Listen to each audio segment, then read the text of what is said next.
कभी सोचा है एक माँ बाप के लिए सबसे बड़ा डर क्या होता है? सोचो एक प्यारी सी शाम जो हंसी मजाक और दोस्तों के साथ गुजर रही हो और अचानक एक ऐसे नाइटमेयर में बदल जाए जो जिंदगी भर आप भुला ना पाओ। प्रिजनर एक ऐसी ही कहानी है जो सिर्फ एक किडनैपिंग मिस्ट्री नहीं बल्कि एक इमोशनल और साइकोलॉजिकल बैटल है जो आपको शुरू से लेकर एंड तक जकड़ के रखेगी। हेलो एवरीवन, मेरा नाम है एजे और आप देख रहे हैं एजे रिकमेंडेड। मूवीज जो मैं रिकमेंड करूं वो आपको कभी डिसअपॉइंट नहीं करेंगी। मूवी के ओपनिंग शॉट में हम देखते हैं एक फादर और सन को जो शिकार पर आए हुए हैं। उनके निशाने पर है एक हिरन जो खामोशी से खड़ा है जैसे किसी अंजाम का इंतजार कर रहा हो। यह हंटिंग सीन मूवी के ओवरऑल टोन को सेट करता है जो आगे आने वाले इवेंट्स का हिंट देता है। मतलब आगे आने वाले तूफान की एक छोटी सी झलक यहीं मिल जाती है। एक टेंशन भरी कहानी जो धीरे धीरे और इंटेंस होती जाती है। इसी बिल्डअप के साथ कहानी हमें एक शाम पर ले जाती है जो दिखने में काफ़ी शांत और बिल्कुल नॉर्मल लगती है, लेकिन अंदर ही अंदर एक बड़ी ट्रेजेडी का आगाज होने वाला है। अब नेक्स्ट शॉट में हम देखते हैं कि थैंक्सगिविंग का माहौल है और चारों तरफ खुशियां ही खुशियां हैं। लोग हंसते हैं, बातें करते हैं और एक दूसरे का शुक्रिया अदा कर रहे हैं।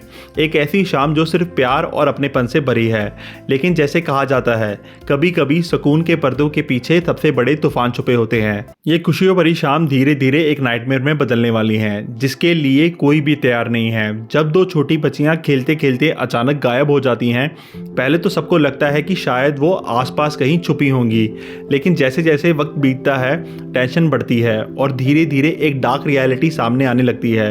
एक ऐसी कहानी जो सिर्फ एक किडनैपिंग का केस नहीं बल्कि एक माँ बाप के सबसे बड़े डर का सच होने वाली है। इसी इमोशनल टर्मोइल के बीच मूवी की स्टारकास्ट एक और हाईलाइट बनकर सामने आती है। ह्यूज जैकमैन एक बेताब और गुस्से से भरे फादर के रोल में जान डाल देते हैं जो अपनी बेटी को ढूंढने के लिए किसी भी हद तक जाने को तैयार है। और दूसरी तरफ है जेक जिलेनहॉल एक इंटेंस और फोकस डिटेक्टिव के रूप में जो केस को सॉल्व करने के लिए अपनी पूरी जान झोंक देते हैं। दोनों के बीच का टेंशन सिर्फ एक क्राइम इन्वेस्टिगेशन को ही नहीं बल्कि एक इमोशनल बैटल को भी रिप्रेजेंट करता है जो ऑडियंस को और ज्यादा एक्साइटेड और इंट्रिग करते हैं।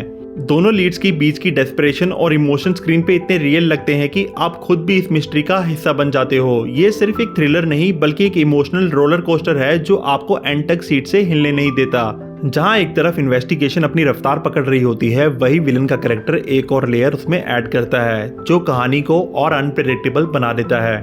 उसका आईक्यू सिर्फ 10 साल के बच्चे ऐसा लगता है, लेकिन उसकी हर बात हर हरकत एक अजीब सा सस्पेंस क्रिएट करती है। पहली नज़र में वो बेचारा समझ से बाहर और क्लूलेस लगता है, लेकिन जैसे जैसे कहानी आगे बढ़ती है ये समझ में आता है कि शायद सच इतना सिंपल भी नहीं है। ये सस्पेंस और साइकोलॉजिकल माइंड गेम्स ही प्रिजनर्स को एक ऑर्डिनरी क्राइम थ्रिलर से एक मास्टरपीस बना देती है। मूवी में एक सीन है जो इमोशंस और टेंशन दोनों की हद पार कर देता है। जब जो गुनहगार है वो एक बच्चे के बाप के सामने कबूलता है कि उसने बच्चियों के साथ क्या क्या किया, तो एक पल के लिए सब कुछ रुक सा जाता है। लेकिन ये बात सिर्फ वो बाप ही सुन पाता है, बाकी सबके लिए सिर्फ एक और क्लूलेस मोमेंट लगता है। यहाँ पर कहानी सिर्फ एक इन्वेस्टिगेशन तक सीमित नहीं रहती बल्कि इंसानी साइकोलॉजी और जस्टिस के बीच की एक पीड़ा भरी लड़ाई भी बन जाती है। पुलिस के पास कोई कॉन्क्रीट प्रूफ नहीं है और ये कन्फेक्शन सिर्फ एक क्रिप्टिक लाइन बनकर ही रह जाती है।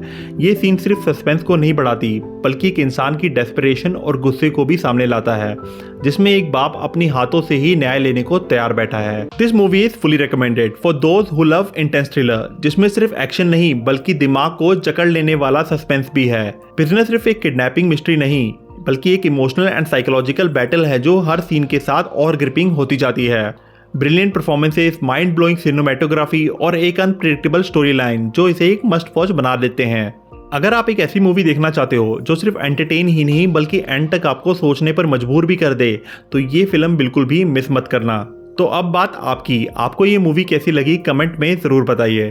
तो दोस्तों यहीं पे ख़त्म करते हैं आज का रिव्यू। अगली बार फिर मिलेंगे एक धमाकेदार रिव्यू के साथ। तब तक के लिए thank you, bye bye, take care.